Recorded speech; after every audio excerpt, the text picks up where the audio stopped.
बच्चों case studies एक ऐसा टॉपिक है जो आता है ना तो सब बच्चे नर्वस फील करते हैं, बट आज मैं कोशिश करूंगा कि आपकी केस स्टडीज की प्रॉब्लम काफी हद तक सॉर्ट आउट हो जाए।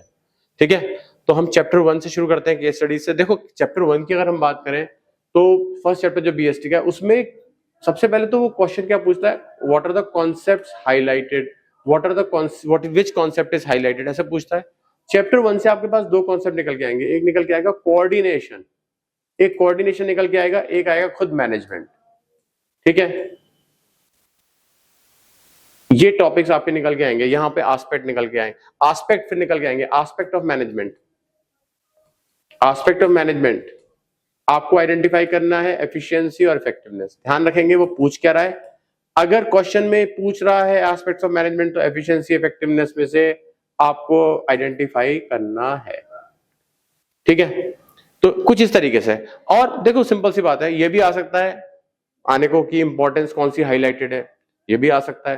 तो कंटेंट बहुत इंपॉर्टेंट चीज है। अगर आपका कंटेंट अच्छा है तो आप केस स्टडी को आराम से आइडेंटिफाई कर सकते हो। बिलीव मी, 80% केस स्टडीज इतनी आसान होती हैं कि if you go and scroll the questions, पहले क्वेश्चन पढ़ो, रीड द क्वेश्चन फर्स्ट। कोई भी केस स्टडी आ जाए, रीड द क्वेश्चन फर्स्ट, पहले क्वेश्चन पढ़ो। आप देखोगे 80% केस स्टडीज में आपको पैराग्राफ पढ़ के लगेगा कि क्वेश्चन पढ़ के ही काम हो गया, हमें पैराग्राफ पढ़ने की जरूरत ही नहीं थी। हालांकि पैराग्राफ पढ़ना है, उसको स्किप नहीं करना है, केस तो पढ़ना है, लेकिन क्वेश्चन पढ़ने के बाद ही समझ में आ जाता है क्वेश्चन क्या होने वाला है 80% में। बाकी 20% में आपको क्वेश्चन पढ़ के फिर कंटेंट पढ़ना है, फिर क्वेश्चन पढ़ना है, फिर कंटेंट पढ़ना है। लेकिन केस स्टडी कौन सॉल्व करता है? केस स्टडी वो स्टूडेंट सॉल्व करता है इसका कंटेंट स्ट्रांग होता है।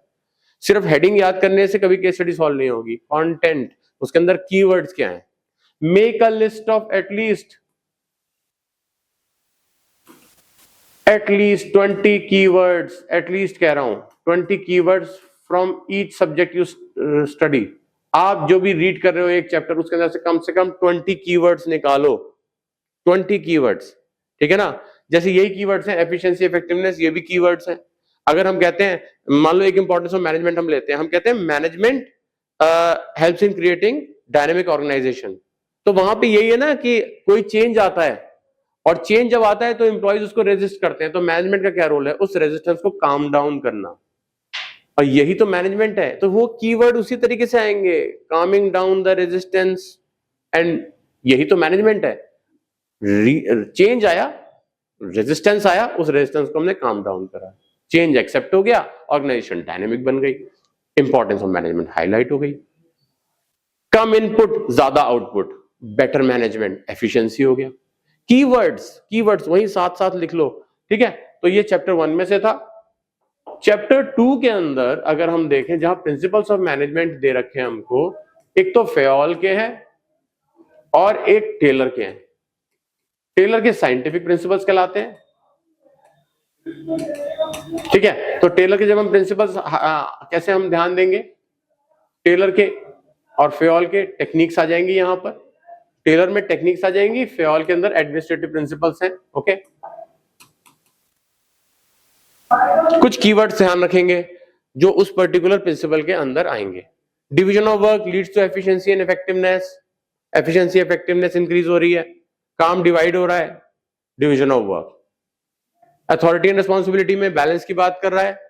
अथॉरिटी एंड रिस्पॉन्सिबिलिटी में कुछ ऐसी वर्ड्स यूज हो रहे हैं जैसे कि राइट टू कमांड उधर हो रहा है, obligation to do a task, right to command authority, obligation to do a task responsibility.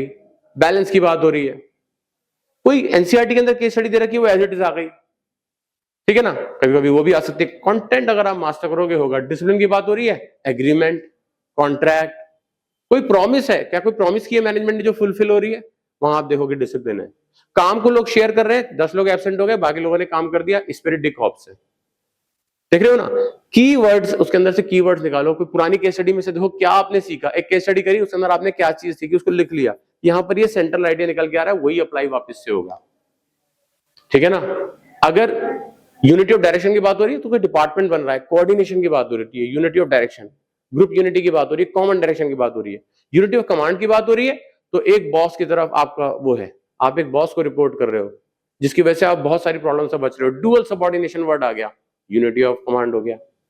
Keywords, तभी मैंने कहा कीवर्ड्स आर वेरी इंपॉर्टेंट। तो प्रिंसिपल्स ऑफ मैनेजमेंट ऐसा लगता है ना प्रिंसिपल्स ऑफ मैनेजमेंट बड़े आसान होंगे, ऐसा नहीं है। प्रिंसिपल्स ऑफ मैनेजमेंट में बहुत गलती करते हैं स्टूडेंट्स, बहुत नंबर कटते हैं उनके, ठीक है ना, क्योंकि प्रिंसिपल्स ऑफ मैनेजमेंट एक तो फेओल के ही 14 है, तो आप उसके अंदर मान लो कहता है कोई एक trait of intelligence, initiative, suggestion box, initiative, है ना, कुछ इस तरीके का। कहीं पे काइंडलीनेस जस्टिस मेंशन्ड है, कहीं पे पेनल्टी, मतलब कहीं पे जेंडर इक्विटी कॉम्प्रोमाइज हो रही है, या जेंडर इक्विटी पे क्वेश्चन मार्क लग रहा है, फीमेल की सैलरी कम है और मेल की सैलरी ज्यादा है, इधर ध्यान जाएगा हमारा रेम्यूनरेशन पे, आंसर गलत हो जाएगा। आंसर है इक्विटी, रेम्यूनरेशन नहीं है, वहां पे लगेगा ना रेम्यूनरेशन है, लेकिन वहां पे मेन चीज क्या हो रही है, डिस्क्रिमिनेशन हो रहा है on the basis of gender. ये छोटी छोटी चीजें बहुत ध्यान रखनी पड़ेंगी प्रिंसिपल्स ऑफ मैनेजमेंट के अंदर, इसलिए एक एक लाइन को उसमें हमें पढ़ना है। उसके बाद आता है टेलर के प्रिंसिपल्स। टेलर के प्रिंसिपल्स के अंदर भी जैसे मेंटल रेवोल्यूशन आ गया है ना, इस तरीके की चीजें आ गई, तो हमें ध्यान रखना है कहां पे आ रहे हैं वो, ठीक है ना। वन बेस्ट मेथड वो हमारा हो गया साइंस और रूल ऑफ थंब, है ना, कहां से हम रूल ऑफ थंब से मूव कर रहे हैं वन बेस्ट मेथड की तरफ। The more the improvise this method is, more is the sophistication, more is the efficiency. किस तरीके से वो डेवलपमेंट हो रहा है, बहुत ध्यान से सेंट्रल आइडिया निकाल के, ठीक है। तो इसमें आप प्रिंसिपल्स ऑफ मैनेजमेंट जरा ध्यान से रखना, और टेक्निक्स पूछ सकता है आपसे, फैटिग स्टडी में क्या है, मेथड स्टडी में आपको क्या कहते हैं, असेंबली लाइन आएगी, मेथड स्टडी आ जाएगी, असेंबली लाइन आते ही मेथड स्टडी आ जाएगी, समझ रहे हो ना। इनपुट आउटपुट, बीच में process, assembly line, method, best method, standardisation, समझ रहे हो ना।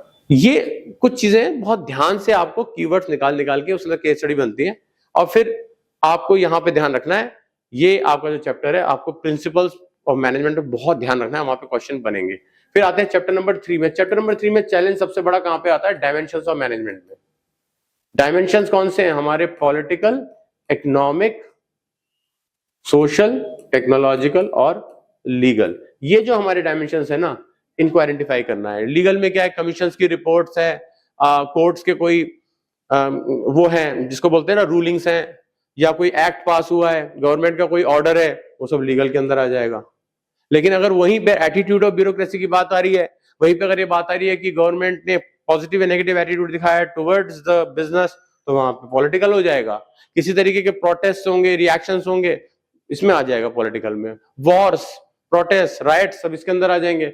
इकोनॉमिक में क्या है, इंटरेस्ट रेट्स की बात हो रही है, बैंक के इंटरेस्ट रेट्स की बात हो रही है, डिस्पोजेबल इनकम की बात हो रही है, इनकम की बात हो रही है, वैल्यू ऑफ करेंसी की बात हो रही है, एक्सपोर्ट इंपोर्ट की बात हो रही है, इकोनॉमिक हो जाएगा। सोशल में क्या है, हाइजीन की बात हो रही है, एजुकेशन की बात हो रही है, किसी सोशल प्रोसेस की बात हो रही है, लिटरेसी की बात हो रही है, सोशल हो जाएगा।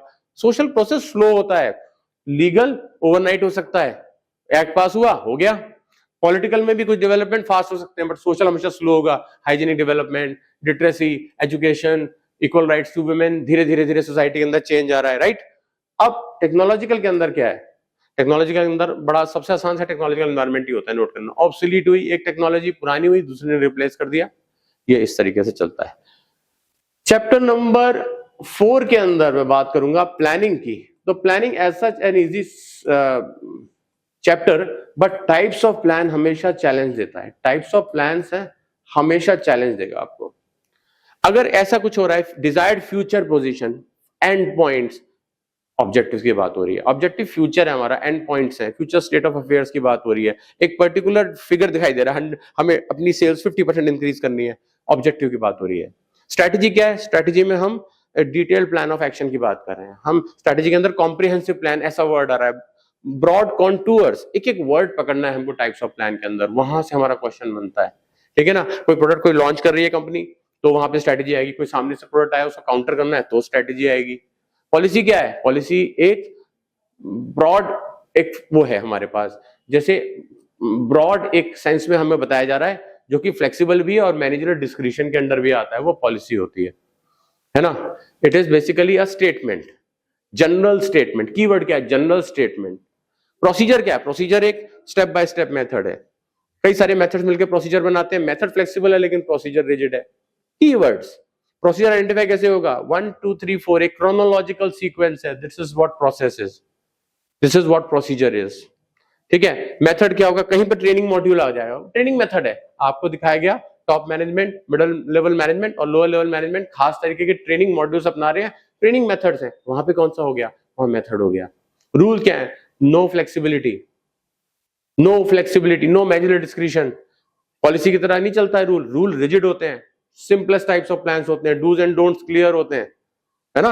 और अगर प्रोग्राम की बात हो रही है तो program single use, budget single use, बाकी जो डिस्कस किए थे ऑब्जेक्टिव और strategy no not single use, not standing, बाकी रूल्स प्रोसीजर और आपके मेथड, रूल्स प्रोसीजर मेथड ये किस में आएंगे, ये आएंगे उसके अंदर, किसके अंदर, पॉलिसी भी, रूल पॉलिसी प्रोसीजर मेथड ये किस में आएंगे, ये आएंगे स्टैंडिंग प्लान्स के अंदर। बजट किस में आएगा, सिंगल यूज में आएगा बजट, हर क्योंकि हर बार अलग बजट बनेगा, हर बार अलग प्रोग्राम बनेगा, program entire gamut of activities, entire range of activities, keyword देखो सारे के सारे जो है प्लान्स उसके अंदर ही आ जाते हैं, बजट के अंदर, वो प्रोग्राम के अंदर। Program is the widest type of plan. Budget controlling device भी है लेकिन मेनली प्लान है। Budget is based on estimation, ठीक है। तो टाइप्स ऑफ प्लान में गड़बड़ होती है, ध्यान रखेंगे। ऑर्गेनाइजिंग पे आ जाते हैं। ऑर्गेनाइजिंग के अंदर हमारे पास देखो जहां पर गड़बड़ होती है, एक होती है फॉर्मल इनफॉर्मल को आइडेंटिफाई करने में। तो अगर वो पूछता है, नीचे क्वेश्चन दे रहा है which type of organisation is highlighted in the above case, वहां स्टूडेंट कंफ्यूज हो रहा है, मैं फंक्शनल डिवीजन करके आगे सारे नंबर कट जाएंगे। वो कह रहा है which type of organisation, formal या इनफॉर्मल की बात कर रहा है, बहुत ध्यान सुनना मेरी बात। और अगर वो कहता है which type of organisation structure is highlighted, तो डिविजनल वर्सेस फंक्शनल वहां पे होगा। अंडरस्टैंड, कहां पे ऑर्गेनाइजेशन स्ट्रक्चर है, कहां पे ऑर्गेनाइजेशन है। क्वेश्चन आप गलत अगर अंडरस्टैंड कर लोगे, आपको कितनी भी नॉलेज है, you will lose all bunch of marks. That is the problem with case studies. Case studies को इसलिए बहुत ध्यान से करना चाहिए, ठीक है, और पढ़ना भी ध्यान से करना चाहिए, प्रैक्टिस भी करना चाहिए और अटेम्प्ट भी बहुत ध्यान से करना चाहिए, ठीक है। इन फॉर्मल इनफॉर्मल क्लियर है। अब जब हम बात करते हैं कि भाई हम फंक्शनल डिविजन की बात कर रहे हैं, एक प्रोडक्ट लाइन है, सिंगल प्रोडक्ट लाइन, चाहे कुछ भी हो केस स्टडी के अंदर, ऑलवेज फंक्शनल। जहां एक से ज्यादा प्रोडक्ट लाइन हुई वहां पे आता है डिविजनल। एक से ज्यादा प्रोडक्ट लाइन मतलब डिविजनल। आपके पास इधर होटल भी, आपने गारमेंट स्टार्ट कर लिया, आपने स्टील फैक्ट्री शुरू कर ली, यहाँ पे तो डिविजनल स्ट्रक्चर आएगा। लेकिन अगर आप गारमेंट्स के अंदर ही 10 तरह के प्रोडक्ट्स लॉन्च कर रहे हो, आप शर्ट्स कर रहे हो, पैंट्स कर रहे हो, टी शर्ट्स कर रहे हो, फिर वो नहीं आएगा डिविजनल में। कभी वहां आप फ्लो में चले जाओ, अरे तो डिविजनल है, वहां फंक्शनल है।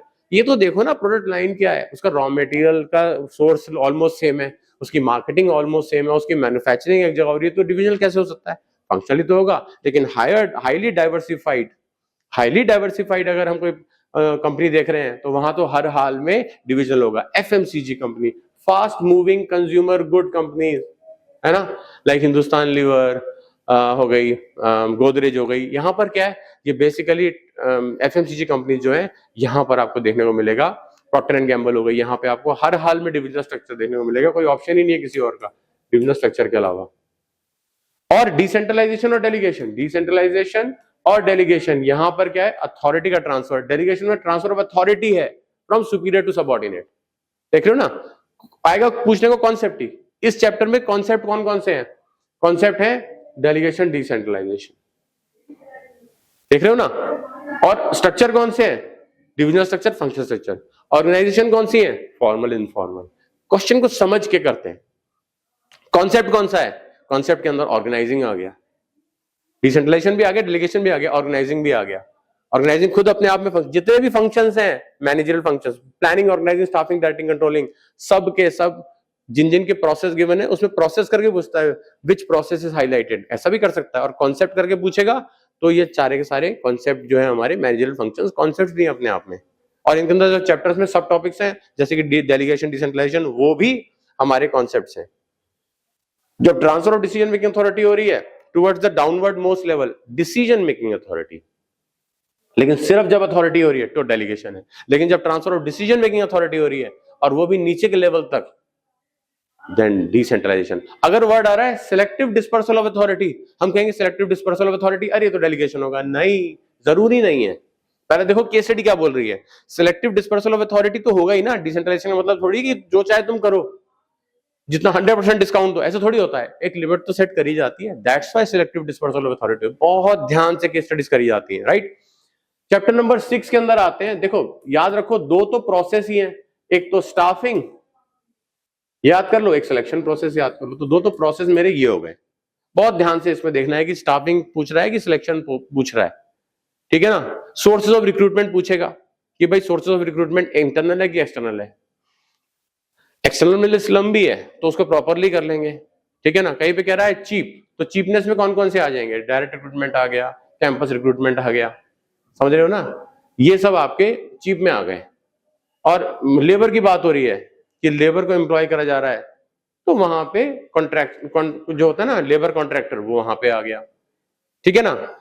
आप उसको बहुत ध्यान से समझो कि वो बेसिकली किस तरीके से पूछ रहा है, फिर उसकी डीमेरिट्स मेरिट्स आप आराम से एक्सप्लेन कर सकते हो। चीजों को फ्लो में समझो। और कॉन्सेप्ट कौन सा है, कॉन्सेप्ट इसके अंदर स्टाफिंग है ही है।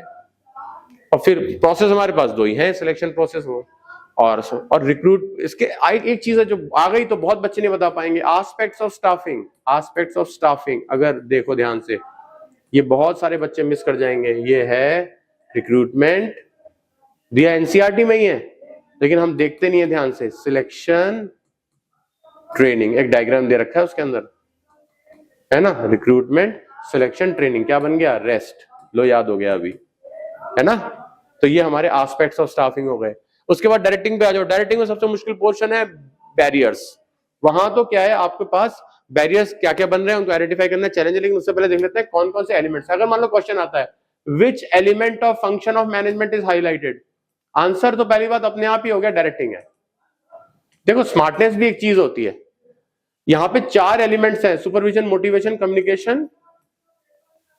Communication and leadership. अब ये एलिमेंट हो गए, लेकिन कौन सा ऐसा फंक्शन है जिसके एलिमेंट्स है, ओनली डायरेक्टिंग। ऐसी आता है which limitation of function of management is highlighted above, कौन सा ऐसा फंक्शन है जिसकी लिमिटेशंस हैं, ओनली प्लानिंग। प्लानिंग के अलावा कोई है जिसकी लिमिटेशंस हैं, कंट्रोलिंग की आउट ऑफ कोर्स है तो वो नहीं है। तो लिमिटेशन जब प्लानिंग की गिवन है तो वो फंक्शन ऑफ मैनेजमेंट जिसमें लिमिटेशंस हैं वो सिर्फ प्लानिंग ही है ना। देखो इंटेलिजेंस से हम आराम से बहुत सारी चीजों को वो कर सकते हैं, ठीक है ना। ये देखने की जरूरत है। मान लो फॉर एग्जांपल आता है which process is highlight, directing हो ही नहीं सकता। प्लानिंग का गिवन है यस, ऑर्गेनाइजिंग का गिवन है यस, स्टाफिंग का गिवन है यस, कंट्रोलिंग का गिवन है यस, या डायरेक्टिंग का कोई प्रोसेस गिवन है, तो डायरेक्टिंग हो ही नहीं सकता है। आप एलिमिनेशन इस तरीके के बेसिस पे कर सकते हो, ठीक है। तो एलिमेंट्स ऑफ फंक्शन तो सिर्फ डायरेक्टिंग के हैं। फिर बैरियर्स पे अगर हम आएंगे तो बैरियर्स में हम जरा कुछ ध्यान रखेंगे। 4 तरीके के बैरियर्स जो हैं उनके अंदर सब बैरियर्स हैं, फिर और कई तरीके के हैं। उनमें में से आपको एक दो उठा लेते हैं। देखो जहां पे loss due to transmission and poor retention है, जिन्होंने बैरियर्स वाला चैप्टर ढंग से पढ़ा है इससे वही समझ पाएंगे कि मैं इस वक्त केस स्टडीज को कैटर कर रहा हूं जहां पर चैलेंज है, बाकी सब आप कर लोगे। Loss due to transmission and poor retention है तो ये किसमें आता है, ये आता है साइकोलॉजिकल बैरियर में। लेकिन वहीं पर एक आता है कॉम्प्लेक्सिटी इन ऑर्गेनाइजेशन स्ट्रक्चर, ये किसमें आता है, ये आता है ऑर्गेनाइजेशन बैरियर में। देख रहे हो ना, ये ऑर्गेनाइजेशन बैरियर में आता है। और ये किस बैरियर में आता है, ये आता है साइकोलॉजिकल बैरियर में, ठीक है। तो कॉम्प्लेक्सिटी इन ऑर्गेनाइजेशन स्ट्रक्चर, इन दोनों में कहां पे डिफरेंस आएगा, देखो यहां पे आपको मिलेगा लिखा हुआ फिल्टरिंग पॉइंट्स। क्या मिलेगा लिखा हुआ, फिल्टरिंग पॉइंट्स। जब मैसेज ट्रेवल होता है हायरार्की में, ध्यान से देखना, बाकी आप कर लोगे, ये वाला टफ है। तो जब ऐसे जाता है, तो जब ये फिल्टरिंग पॉइंट्स ही तो है ना सारे, यहां से होता हुआ जाता है तो मैसेज थोड़ा ऑल्टर हो जाता है या स्लो हो जाता है। लेकिन जब आप आपस में बात करते हो, साइकोलॉजिकल बैरियर कैसे बना, आप उसको जब ट्रांसमिट करते हो भूल जाते हो। जहां पे भूलने की बात हो रही है, माइंड की लिमिटेशंस की बात हो रही है, वहां पे ये चीज आपको ध्यान रखनी है, वहां साइकोलॉजिकल बैरियर है। उसके अलावा अगर कहीं पर मैसेज ऑमिट हो रहा है, उसको आधा मैसेज है अधूरा, जो कन्वे करना था वो तो बैडली एक्सप्रेस मैसेज होगा, वो सिमेंटिक बैरियर बन जाएगा। बहुत ध्यान से कीवर्ड्स को पकड़ना है। इसके अलावा इसमें ज्यादा चैलेंजिंग है नहीं, एक जगह पर है जहां पर प्री मैच्योर इवैल्यूएशन आता है। प्री मैच्योर इवैल्यूएशन जो आता है वो हमारा साइकोलॉजिकल बैरियर के अंदर आता है। प्री मैच्योर इवैल्यूएशन, ठीक है, वो हमारा साइकोलॉजिकल बैरियर के अंदर आता है। जो प्री मैच्योर इवैल्यूएशन है उसके अंदर बेसिकली एक वर्ड आएगा प्री कंसीव्ड नोशन, नोशन मतलब आइडिया, एंड प्रेजुडिसेस, एक वर्ड आएगा प्रेजुडिसेस। प्रेजुडिसेस का मतलब क्या होता है, बायसेस।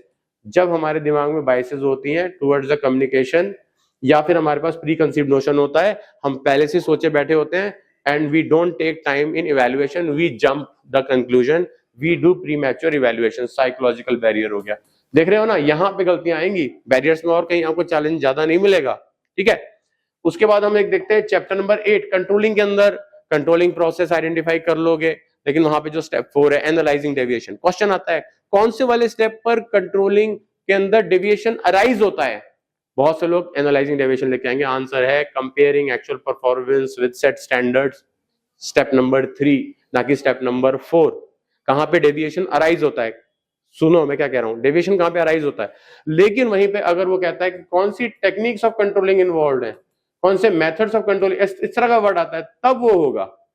तब कौन सा होगा टेक्निक्स ऑफ कंट्रोलिंग के अंदर, एमबीई मैनेजमेंट बाय एक्सेप्शन और कंट्रोल बाय एक्सेप्शन, ये दो टेक्निक्स हम अप्लाई करते हैं ना, इधर क्रिटिकल पॉइंट कंट्रोल, ठीक है ना, और की रिजल्ट एरियाज, ये इस तरीके से टेक्निक्स बनेंगी, ये टेक्निक्स ऑफ कंट्रोलिंग है। यहां पे क्वेश्चन इस तरीके से बनेगा, ठीक है। अब हम थोड़ा सा आगे जाते हैं फाइनेंशियल मैनेजमेंट में। देखो फाइनेंशियल मैनेजमेंट के अंदर एक फाइनेंशियल मैनेजमेंट हो गया कॉन्सेप्ट, एक फाइनेंशियल प्लानिंग कॉन्सेप्ट हो गया। यहां पर केस स्टडी बन सकती है, फिर इनकी इंपॉर्टेंस आ सकती है। कहीं पे क्वेश्चन आता है ब्लूप्रिंट टू फाइनेंशियल मैनेजमेंट, अगर खाली ब्लूप्रिंट आता है तो प्लानिंग की बात हो रही है, अगर ब्लूप्रिंट टू फाइनेंशियल मैनेजमेंट आता है तो फाइनेंशियल प्लानिंग की बात हो रही है, ठीक है। प्रेजेंट को फ्यूचर से लिंक कर रहे हैं, फाइनेंसिंग को इन्वेस्टिंग से लिंक कर रहे हैं, फाइनेंशियल प्लानिंग हो जाएगा। फिर बाकी क्वेश्चन कुछ ऐसे आते हैं, वर्किंग कैपिटल नीड्स बढ़ेंगी कि नहीं बढ़ेंगी इस पर्टिकुलर कंपनी में, या फिक्स कैपिटल नीड्स बढ़ेंगी कि नहीं बढ़ेंगी इस पर्टिकुलर कंपनी में।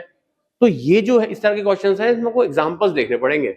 जैसे पेंट एंड वार्निशेस का है, रियल एस्टेट है, तो यहाँ पे तो हमारी फिक्स कैपिटल बढ़ता है, साथ में हमारा वर्किंग कैपिटल भी बढ़ता है और हमारा पैसा यहाँ ब्लॉक हो जाता है काफी समय के लिए, क्रेडिट का भी चक्कर है यहाँ पे, ठीक है ना। ये सब चीजें ध्यान में रख के हम लेकिन अगर हम एक ब्रेड मेकिंग कंपनी की बात कर रहे हैं तो उसमें लेबर का काम है, वहाँ कैपिटल इंटेंसिव नहीं होगा, वहाँ लेबर इंटेंसिव है। वो डेयरी इंडस्ट्री है, लेबर इंटेंसिव होगा, और वहां पे भी हमारा रोजमर्रा के खर्चे छोटे मोटे होते हैं। बाकी अगर कहीं पे आ गया कि कोई भी छोटी मोटी खर्चों वाली भी बिजनेस है, लेकिन उसमें अगर स्केल ऑफ ऑपरेशन बड़ा कर दिया तो फिर सब पे ऊपर वाला टिक लग जाएगा, यानी कि सब में वर्किंग कैपिटल और फिक्स कैपिटल बढ़ जाएगा। थोड़ा सा हमें इंटेलिजेंटली देखना पड़ेगा, कोई ऐसा फैक्टर तो नहीं है जो वर्किंग कैपिटल या फिक्स कैपिटल को ऊपर की तरफ पुश कर रहा है।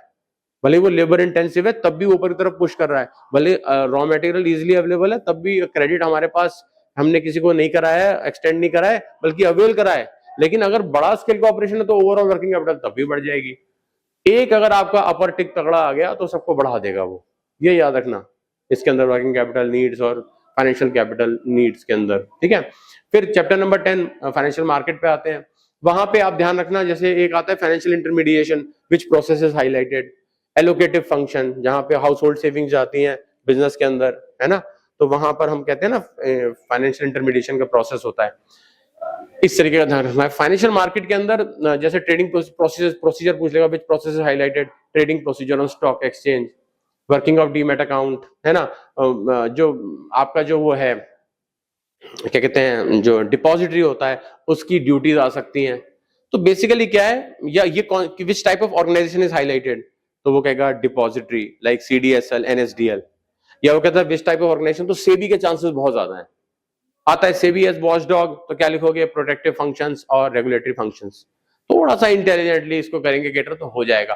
फाइनेंशियल मार्केट के अंदर इसके अलावा ये टाइप ऑफ मार्केट पूछ सकता है, कैपिटल है कि मनी मार्केट है, जहां पे ड्यूरेशन कम है मनी मार्केट है, जहां ड्यूरेशन ज्यादा है कैपिटल है, जहां ज्यादा सेफ है, जहां ज्यादा एक्सपेक्टेड रिटर्न स्टेबल है ना, बहुत हाई नहीं है बहुत लो नहीं है, वहां पर आपका मनी मार्केट हो गया। जहां पे फ्लक्चुएशन ज्यादा है, रिस्क ज्यादा है, एक्सपेक्टेड रिटर्न भी ज्यादा भी हो सकते हैं, सेफ्टी भी कम है हो सकती है, वो आपका कैपिटल मार्केट हो गया। तो थोड़ा सा उसको पूरे ब्रॉडर पिक्चर में देख के हम आगे बढ़ेंगे। चैप्टर नंबर 11 पे आते हैं, marketing. What is the essence of marketing, exchange. What is the essence of management, coordination, ये याद होना चाहिए, है ना। What is the essence of marketing, exchange. Marketing के अंदर आपसे वो पूछेगा एक पर्टिकुलर कॉन्सेप्ट यूज हो रहा है जिससे कंपनी की इमेज इंप्रूव हो रही है, पब्लिक रिलेशन, समझ रहे हो ना। एक कॉन्सेप्ट लगा रहे हैं जिससे कि हम अपनी सेल बढ़ाने की कोशिश कर रहे हैं, आप उसमें लिख सकते हो सेल्स प्रमोशन, या उसमें अगर आप उसको पेड फॉर्म का है ना, पेड फॉर्म का है, वन वे है, एडवर्टाइजिंग, स्पॉन्सरशिप इन्वॉल्व है, एडवर्टाइजिंग, फ्री ऑफ कॉस्ट है, गुड सब्स्टिट्यूट टू एडवर्टाइजिंग है, पब्लिसिटी किसके अंदर आ गया, पब्लिक रिलेशंस के अंदर, substitute to advertising, public relation, less cost, costly alternative, public relation, image of the company has to be improved, public relation. किस तरह से उस कॉन्सेप्ट को हमने पकड़ना है, which marketing management philosophy, which management philosophy is involved, अरे उसमें ध्यान से देखो, which type of thinking is involved, which type of thought process, ये सब जा रहा है मार्केटिंग मैनेजमेंट फिलॉसफी की तरह जा रहा है, प्रोडक्शन, प्रोडक्ट, सेलिंग कॉन्सेप्ट, इस तरीके वाले में जा रहा है। बहुत ध्यान से उसको पढ़ेंगे। कंज्यूमर प्रोटेक्शन में इतनी सारी केस स्टडीज है, उनको सॉल्व करो, राइट्स रिलीफ्स को आइडेंटिफाई करो, ठीक है ना। आपके पास 6 राइट्स हैं, आपके पास 10 के आसपास 12 रिस्पॉन्सिबिलिटीज हैं, 12 के आसपास रेमेडीज हैं। सारी रेमेडीज पता होनी चाहिए। अगर मान लो मेरे को रेमेडी लिखनी है, याद नहीं आ रहा, तो मैं एक बताता हूँ आपको, रेमेडी हर जगह लग जाएगी। वो होती है adequate cost, paying adequate cost. कभी ना याद आए ना केस स्टडी के अंदर, एक छोटा सा तरीका बता रहा हूँ, एडिक्वेट कॉस्ट सब जगह एप्लीकेबल है, ठीक है ना। दूसरी चीज क्या है, आप एक ध्यान से नोट करना, उसमें टेबल में लिमिट्स क्या है, डिस्ट्रिक्ट कमीशन की, नेशनल कमीशन की लिमिट्स ध्यान से करना, बीच के पीरियड्स कितने हैं, 45 डेज का जो पीरियड होता है वो ध्यान से करना। केस स्टडी कंज्यूमर प्रोटेक्शन में अच्छे तरीके से हो जाएगी, थोड़ी प्रैक्टिस कर लेना। केस स्टडी के बाद थोड़ा घुमा के इसमें आ जाते होंगे, बहुत समय से केस स्टडीज बन रही है। At least practice 30 to 40 case studies, है ना, हर चैप्टर में से थोड़ा टाइम लगा के जल्दी जल्दी से। एक तरीका और है, आपके पास एक बुक है, आपके फ्रेंड के पास दूसरी बुक है, एक बुक करने की जरूरत ही नहीं है, एक और फ्रेंड है आपका, उसके पास एक और बुक है। आपने क्या करना है, उससे कहना है कि तू, तेरे में कौन कौन से चैलेंजिंग क्वेश्चन है तू निकाल ले। आपने अपने में से चैलेंजिंग क्वेश्चन निकाल लेने, आपने अपने फ्रेंड को बोल देना। 4-5 का ग्रुप है, सब एक चैप्टर में से 4-4, 5-5 केस स्टडीज निकालो, एक ग्रुप बनाओ, व्हाट्सएप पे शेयर करो, या आपस में बैठ के एक दूसरे को बताओ किस दिन कॉमनली मिलके ये चैलेंजिंग है, बस मेरे में ये चैलेंजिंग है। तो आपने क्या करा, अपना टाइम बचा लिया। पिछले साल सीबीएसई में कैसी आई है, उनको एक बार देखो केस स्टडीज, ठीक है ना। अभी बहुत टाइम है, अब बहुत कुछ हो सकता है बेटा, 4-5 दिन में कह सकते हैं ना, एक सब्जेक्ट पूरा तैयार हो सकता है अगर आप डिवोशनल पढ़ोगे। ठीक है बच्चों, best of luck for your exam.